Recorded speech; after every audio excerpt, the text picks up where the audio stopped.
सुंदर सुंदर हिमालय के फूल ये नीचे बहुत कम देखने में आते हैं। देखिए प्रकृति की मनोहर छटा ऐसे बहुत सारे लगे हुए हैं।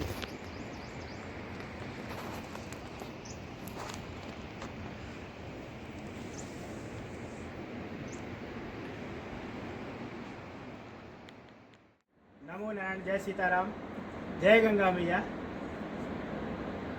हम अलग अलग स्थानों में जाते हैं और आप लोगों को हिमालय का आनंद देते हैं। जैसे कि शीतकाल में भी माँ गंगा के तट पर जब मैं फरवरी में आया था तो स्वामी गंगादास जी महाराज फलाहारी बाबा के नाम से एक आश्रम यहाँ प्रसिद्ध है, कलकू एक स्थान है वहाँ पर। आज फिर उसी स्थान में हम लेकर के आए हैं। उस समय हम बर्फीले चोटियों का आनंद आपको कराए थे। आज हम एक ऐसे बगीचे का आपको दर्शन कराएंगे कि आप कल्पना करते हैं कि जब राष्ट्रपति भवन जाते हैं तो वहाँ तरह तरह के गुलाब आपको मिलते हैं। आज कुछ आश्रम ऐसे हैं कि वहाँ पर भी ऐसे ऐसे फूलों की वैरायटियाँ हैं कि आप जब यहाँ पर कभी आएंगे इन ऋषियों की संत महात्माओं की तपोभूमि में तो आप उस राष्ट्रपति भवन के गुलाबों को भूल जाएंगे। इतने सुंदर गुलाब यहाँ पर हैं। और ये जब तक बर्फ़ नहीं गिरती दिवाली तक, दिवाली की बाद तक भी अगर बर्फ़ नहीं गिरती तो उसी प्रकार ये खिले रहते हैं। अब मैं आपको इस गुलाब के बगीचे के बीच में आप देख सकते हैं ये बड़े दिव्य और इतने घने वातावरण में ऐसे गुलाब और हिमालय की चोटियों में ये बड़े सुंदर सुंदर गुलाब आपने शायद देखे कि नहीं देखे भी होंगे तो बहुत अच्छी बात है। जैसे कि हम उत्तरकाशी में गंगा दर्शन वाटिका से आप लोगों को दिखा रहे थे कि हरे गुलाब, ग्रीन गुलाब, गुलाब तो गुलाब ही है लेकिन वो हरे रंग का था तो वो भी विशेष था। उसी प्रकार गुलाबों की तरह तरह की वैरायटियाँ आप देखिए, आपका मन आनंद से भर जाएगा। इतने सुंदर सुंदर यहाँ गुलाब के फूल हैं और एप्पल का बगीचा भी।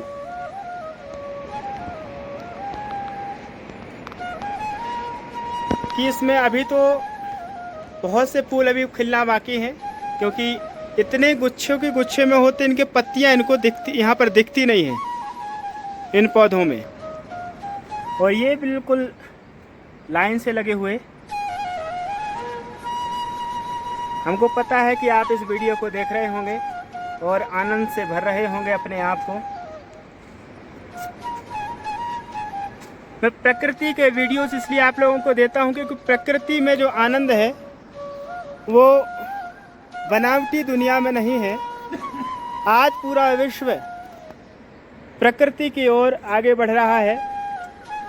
जहां एक समय ऐसा था कि अपने विकास के लिए प्रकृति का विनाश कर बैठा, उसी प्रकार आज प्रकृति को बनाने के लिए और प्रकृति से जुड़ने के लिए वो तत्पर है।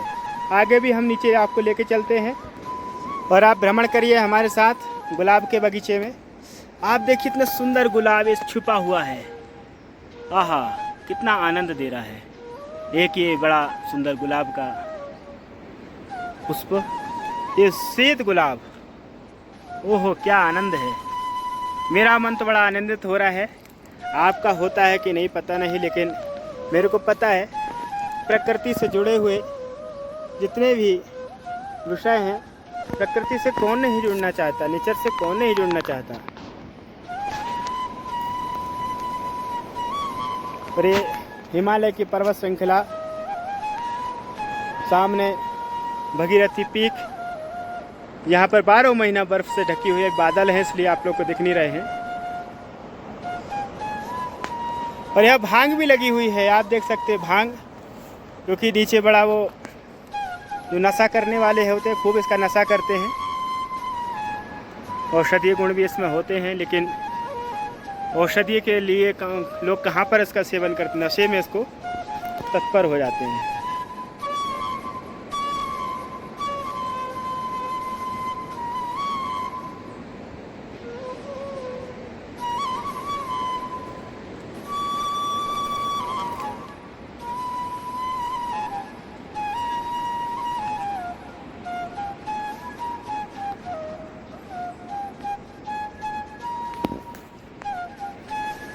तरह तरह के गुलाबों की वैरायटियाँ यहाँ पर। अब एक गुलाब है, देखिए इसका बड़ा सुंदर रंग है, भगवा रंग।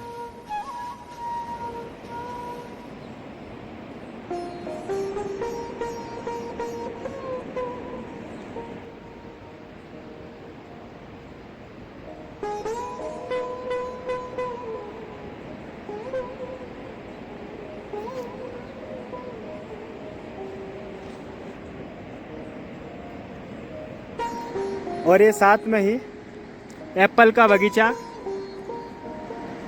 अभी तो अगस्त सितंबर में से बहुत सारे एप्पल यहाँ पर आ जाएंगे। और शीतकाल में हमने दिखाया था पूरी पहाड़ी बर्फ से ढकी हुई थी। और एक श्लोक भी आप गाते हैं, कर्पूर गौरम करुणावितारम संसार सारम भुजगेंध्यारम। भगवान शिव की वंदना करते हैं। कर्पूर बढ़ने के जब यह पर्वत पहाड़ हो जाते तो लगता है कि भगवान शिव का ही रूप है। और ये भी देखिए एक बगीचा और गुलाब का, वहाँ भी आपको लेके चलेंगे, बड़ा सुंदर।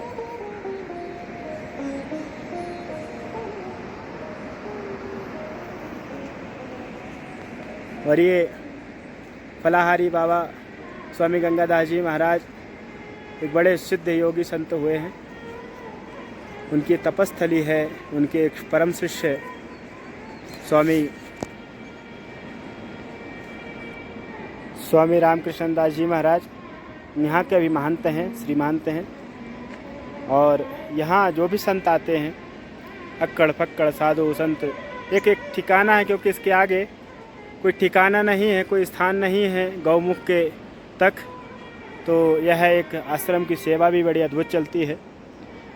और ऐसे आश्रमों में आप लोग आएँ और आकर के कम से कम यहाँ संत महात्माओं की जो सेवा चलती है उसमें अपना यथोचित सामर्थ्य से सहयोग भी करना चाहिए, क्योंकि तपोभूमि है।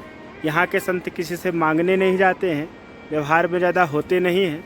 इसलिए जब भी आएँ तीर्थों में जाकर के ऐसे आश्रमों में सहयोग करें तो आपका जीवन भी कल्याणमय होगा। क्योंकि यज्ञोदानम तपश्चैव पावनानि मनीषिणा, यह गीता में भगवान ने उपदेश किया है कि मनुष्य को अगर पावन होना है, पवित्र होना है, यज्ञ दान तप स्वाध्याय ये करते रहना चाहिए।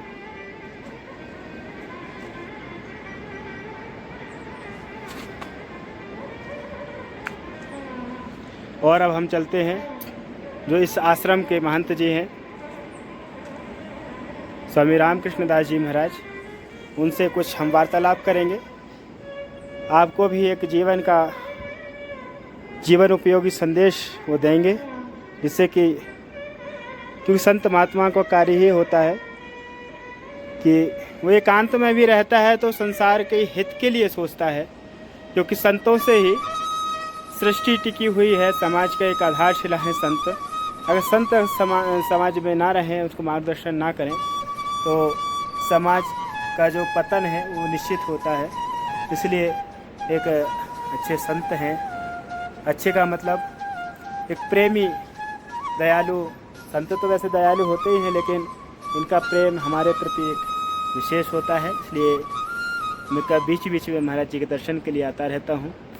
ये गंगोत्री से लगभग 2 किलोमीटर की ऊंचाई पे कनकू स्थान है, वहाँ पर स्थान है, बड़ा सुंदर स्थान है। महाराज जी बैठे हुए हैं, आइए हम चलते हैं। हम स्वामी जी महाराज के पास पहुँच गए हैं और हम कुछ वार्तालाप परम पूज्य स्वामी जी महाराज से करेंगे। तो मैं पूछना चाहता हूँ, स्वामी जी महाराज लगभग आप गुरु महाराज की सेवा में भी रहे हैं यहाँ पर, और उसके बाद काफ़ी आपने जीवन का एक बड़ा हिस्सा तो हिमालय में बिताया है। और उस लंबे हिस्से में आपने क्या आनंद पाया और कैसा आपने एहसास किया, महसूस किया? क्योंकि गुरु महाराज की बड़ी कृपा रही आप में, तो हम भी जानना चाहेंगे और जो हमारे चैनल के दर्शक हैं वो भी जानना चाहेंगे। आप कुछ बोलिए।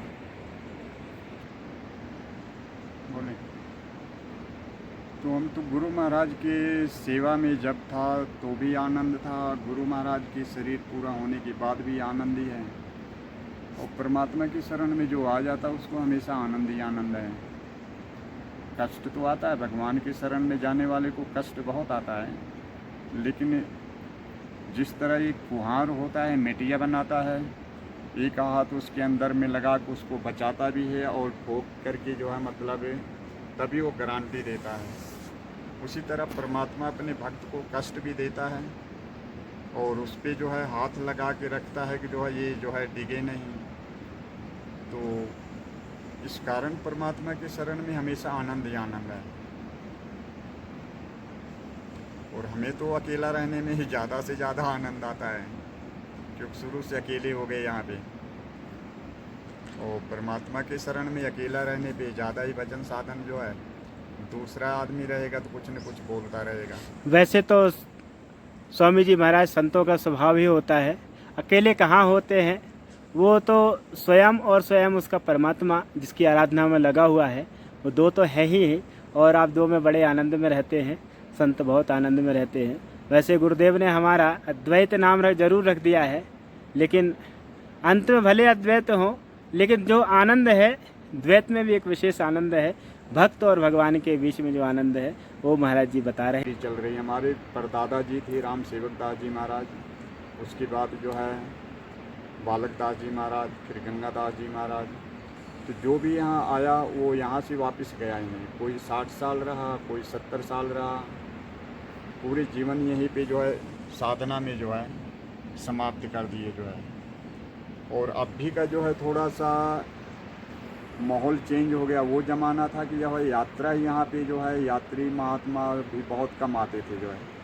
अभी जो है यात्रा चलती यहाँ पे, तो हम तो दाल रोटी भी जो है आने जाने वाले को भोजन भी देते हैं यहाँ, और ठहरने का भी विश्राम स्थल देते हैं।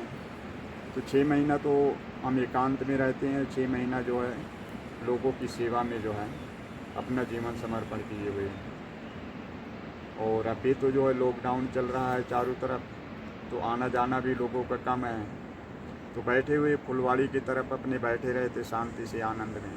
तो महाराज जी पूरा हिमालय की प्रकृति का आनंद लेते हैं। जैसे कि हमने टाइटल दे रखा है अपनी वीडियो का कि हिमालय का प्राकृतिक सौंदर्य। तो हिमालय के प्राकृतिक सौंदर्य में चलते रहेंगे, कुछ संतों के भी और दर्शन कराएंगे। ऐसे तो अलग अलग गुफाओं में हैं, कुछ व्यवहारिक हैं, कुछ अव्यवहारिक है। इसका मतलब कुछ एकांत में रहते हैं, व्यवहार से मतलब नहीं है, लेकिन कुछ लोग जो व्यवहार में भी हैं और आंतरिक चेतना में भी हैं, उन सबके दर्शन हम कराने की कोशिश करेंगे। और ये आप शांत कि ये प्रकृति के सौंदर्य के साथ आप सब बड़े आनंदित हों, यही भगवान से शुभकामना है कि यह हिमालय अर्थात गंगोत्री धाम से ऊपर एक कनकु स्थान है जहाँ फॉरेस्ट का चेक पोस्ट भी है। तो वहाँ पर यह आश्रम बना हुआ है। जब भी आप गंगोत्री 4 धाम की यात्रा में आएँ तो इस स्थान में अवश्य आएँ, और यहाँ जो संतों की सेवा चलती है उसका भी अवश्य आप लोग लाभ उठाएं। जय गंगा मैया।